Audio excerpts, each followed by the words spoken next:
Pourquoi ce coup est très mauvais? C'est parce que déjà, les blancs ont déjà une tactique d'ouverture ici qu'il faut connaître quand on débute. Donc je sais pas, Emmanuel dira.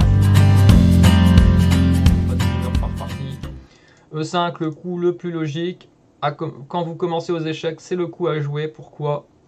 Parce que vous mettez un pion au centre et au début, c'est beaucoup plus simple de mettre un pion au centre pour avoir un meilleur développement, en tout cas un développement plus simple et un rock assez rapide. Après, bien sûr, pour signaler à ceux qui débuteraient, après on a beaucoup d'ouvertures où on laisse le centre à l'adversaire pour contrer, mais ça au début, je ne déconseille fortement.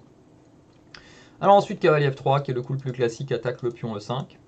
Très bien, donc là il faut défendre son pion E5. Donc là on a plusieurs ouvertures qui existent, pour dire pour ceux qui ne connaîtraient pas. On a le cavalier C6 qui n'est pas joué dans la partie, pardon, mais qui est le coup normal, qui défend le pion. Le cavalier opposé, qui défend le pion en E5. On a la possibilité de jouer, de jouer D6, qui est un coup un peu moins bon. Pourquoi? Parce qu'on va tout de suite bloquer son fou. Donc ça va demander déjà une stratégie particulière de jouer D6. Alors surtout à éviter quand on est débutant, c'est F6. Ça c'est le Damiano qu'on me demande quelquefois de jouer, mais ça il faut éviter. Alors on va montrer, comme on est dans un stream un peu pour débutants et tout. Pourquoi ce coup est très mauvais? C'est parce que déjà les blancs ont déjà une tactique d'ouverture ici qu'il faut connaître quand on débute. Donc est-ce que quelqu'un peut répondre à cette question? Pourquoi ce F6 est très mauvais? Alors au-delà de bloquer le cavalier pour un débutant. Et en fait quand ce pion est pris, là, si on ne reprend pas, on a perdu un pion, entre guillemets. Donc on va reprendre. On peut peut-être trouver d'autres coups, mais le coup normal est de reprendre. Et ici, on a un très fort coup qui est assez visible. On n'a que deux pièces qui peuvent s'activer, ce sont ces deux-là.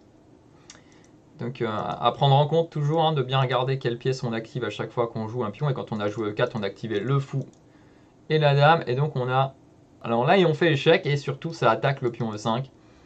Et là, les deux coups vont mener à plus ou moins un drame, on va dire. Le premier, bien sûr, le G6 amène à cette catastrophe-là. Alors ça, c'est une catastrophe déjà pénible. Et ça, malheureusement, c'est très embêtant, la perte de la tour. Et après, vous avez la variante un peu plus complexe. Attends, je vais quand même le remontrer. Je vais pas aller trop vite. Donc G6, tac. On va quand même jouer un coup. Imaginons qu'il interpose la dame et on perd la tour. Et c'est très désagréable. Tout le monde est d'accord avec ça. Je reviens doucement. Comme ça, vous pouvez voir les coups à l'envers. Et donc, le coup le plus sensible est celui-là. Roi E7 pour ne pas perdre de matériel. Malheureusement, on perd ce petit pion. Mais c'est moins de matériel qu'une tour. Là, si on regarde en échec, et la dame contrôle ces deux cases, donc on a une seule case, on ne peut pas interposer de pièces. Si vous regardez, on ne peut pas interposer de pièces. Donc on va jouer roi F7. Et là, donc, cette dame contrôle toujours ces cases, il n'y a que celle-ci de fuite. Et donc fou C4 est le coup qui arrive ici. Fou C4 échec, on développe la deuxième pièce qui peut se développer, clairement. Tout le reste, ceux-là pour le moment ne servent à rien. Et ici, pas évident du tout de s'en sortir. Ici, c'est plus ou moins le drame. Comment on va s'en sortir? Donc on va déjà chercher à se sauver. Et donc là, malheureusement, le roi est très mal placé.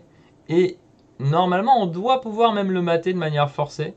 Donc, en fait, ce qu'il faut voir, c'est que le fou peut intervenir là. Et le pion.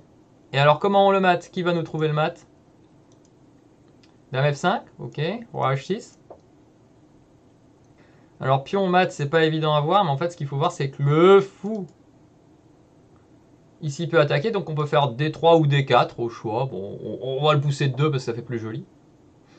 Et le fou fait échec sur la diagonale. Et là, c'est très délicat parce que la dame contrôle aussi ici. Donc, on ne peut pas mettre notre dame. Du coup, le seul coup serait G5. Et là, comment on continuerait? Et là, ce qui est beau, c'est comment faire jouer les pièces. Vous voyez que la pièce, depuis sa case de départ, joue ici. Et là, H4, très bien. Et on peut faire jouer la tour. Et on menace prise ici. Oh là là, c'est très fort. C'est proche du mat. Mais pas encore mat, mais proche du mat. Et après, là où c'est intéressant pour les débutants, c'est ce qu'on va voir après. Parce que là, c'est très bien. Allez, moi, je cherchais un mat. Et je crois que le mat existe. Parce que là, c'est pas tout à fait mat encore, non? Là, c'est pas tout à fait mat, mais je crois que le mat existe. Je reviens doucement. Est-ce que ce coup-là ne serait pas très très fort ici, H4? Si je ne dis pas de bêtises. Il n'y a pas ça qui est très très fort? Ou pas? Qu'est-ce que ça donne ça? Donc on peut toujours éviter un peu le mat, il n'y a pas tout à fait un mat forcé, mais je crois quand même que si on regarde l'analyse, il doit y avoir un mat forcé. Ça, vous pourrez vérifier si vous voulez. Mais en fait, pourquoi je dis H4, c'est parce que dans la variante principale, vous allez voir la différence avec la variante principale, c'est que là, on a bougé le roi en G6. En fait, on a bougé le roi en G6. Je vais juste vous montrer un petit truc. Après, je prendrai tout ce qu'il y a dans le chat. C'est que sur échec, le meilleur coup pour les noirs, c'est ça. D5. Et en fait, ce fou va contrôler la case F5. Et en fait, c'est pour dans une variante. Je vais vous montrer. Parce que la variante principale dans cette ligne, c'est fou prend. Continue à faire échec. Et si le fou s'interpose, on est mat. Ça, oui. Et en fait, dans cette ligne-là, roi G6, maintenant, il va y avoir une petite différence. C'est que la ligne principale, c'est H4, H6. Sur H4, c'est H6, la ligne principale.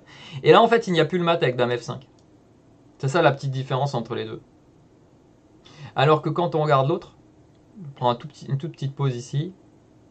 Si on va regarder l'autre maintenant, je prends quelques secondes. Voilà, si je reviens ici, dans la variante, si vous jouez roi G6, ici vous êtes complètement perdant, ça je me souviens. Parce que du coup, vous n'avez plus H6, parce que H6, vous êtes mat avec dame F5. C'est ça toute la différence. C'est toujours un bon exercice, mais il ne faut pas faire que ça, hein, c'est ça. En fait, il faut savoir que au début, il ne faut pas chercher les maths, il faut juste chercher la position qui nous fait gagner, quoi. Les maths, c'est important de les trouver dans une position où c'est obligatoire de trouver le mat pour gagner. Mais si on trouve une ligne où on gagne la dame et on sait qu'on va gagner la partie, c'est bien mieux. Nickel chrome, tout va bien. Et donc, là, la petite différence, c'est que dans cette ligne, évidemment, comme on avait dit, dame F5, D4, ça va gagner aussi. Mais je crois qu'H4 est quand même peut-être plus fort hein, pour menacer H5. Et du coup, menace H5 et qui menace après D4 échec, c'est beaucoup plus compliqué pour les noirs. Et du coup, sur la ligne principale, je vais vous montrer ce que j'avais étudié parce que c'est amusant parce que je l'avais déjà raconté ça sur le stream, mais j'avais étudié cette ligne pour jouer cette ligne avec les noirs en bullette parce que je connaissais après la meilleure défense, c'était assez amusant et je ne jouais plus que ça après en bullette. Et donc dans cette ligne-là, le coup qui donne l'avantage décisif, le coup très clair, on en avait déjà parlé parce qu'une fois j'avais joué je crois contre quelqu'un, c'était fou B7, voilà c'est ça, toute l'astuce. Et là, c'est là qu'on peut faire un peu de géométrie et voir l'histoire des pièces qui défendent, donc la déviation par la menace d'autres pièces. D'accord, et là vous voyez, le fou prend B7, alors si on regarde la position de départ, on peut regarder ici en bas là sur B2, on voit que la seule pièce qui défend au début c'est un fou. Et donc ce fou défend et à la fois il a un autre travail, c'est de défendre contre le mat. Le fou prend B7 et le coup qui va défier le fou, qui va faire que le fou ne peut pas tenir les deux. C'est-à-dire soit on va perdre la tour et du coup on perdra matériellement en plus de garder le roi exposé, ou bien on prend et on se fait mater. Et voilà, donc ça c'est la variante. Vous pouvez retenir jusqu'ici, après normalement vous devrez être capable de gagner cette partie, puisque vous allez gagner du matériel. Très compliqué ici pour les noirs de trouver des coups. On arrive au moment de se quitter, j'espère que le contenu et mes explications auront été clairs. Je vous invite fortement à liker, commenter, partager et vous abonner si ce n'est pas encore fait. Et bien sûr, je vais le rappeler, mais n'hésitez pas à venir aussi découvrir notre site internet où nous proposons énormément de choses. Et je vous retrouve bientôt dans une prochaine vidéo.